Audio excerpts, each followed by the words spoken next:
నేనేదో ఎంఏ చేశాను, బీఏ చేశాను. నేను బీఏ చదివేటప్పుడు నాకు తెలీదు ఆ బీఏ విలువ ఎంతో. ఇప్పుడు తెలిసింది. కాబట్టి నేను డాక్టర్ అవుదాం అనుకుంటున్నాను. ఇప్పుడు నాకెందుకు పరీక్షకు అనుమతించడు మోడీ? లేదు నేను ఎయిత్ వరకే చదివాను. అంటే ఎయిత్ వరకు చదివినటువంటి వాడికి ఉద్యోగం ఇవ్వరా?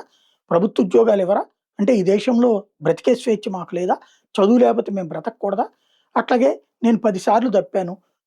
ఇలా తప్పడానికి కారణం ప్రభుత్వ వ్యవస్థే సక్రమంగా లేకపోవడం వల్ల. ఏం తప్పితే మేము బ్రతకూడదా? ఇట్లాంటి వాదాలే అక్కడ జరుగుతున్నది. తప్పినటువంటి వాళ్ళు సిగ్గుపడతారు. ఈసారి పాస్ అవ్వాలని కోరుకుంటారు. ఎందుకు తప్పించాడు నన్ను మోడీ అని చెప్పే వాళ్ళని ఏమనాలి?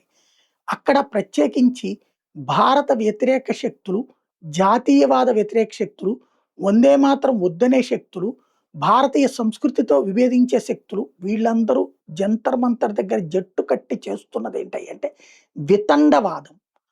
ప్రతిదీ కూడా ఎవడికి ఈ దేశంలో అసమర్థుడిగా మిగిలాడో ఈ అసమర్థుల యొక్క సమ్మేళనంగా మారుతోంది. ఈ అసమర్థుల యొక్క తిరుగుబాటుని ఒక స్వతంత్రోద్యమంగా చూపించే ప్రయత్నం జరుగుతుంది. ఇదే ప్రమాదకరం.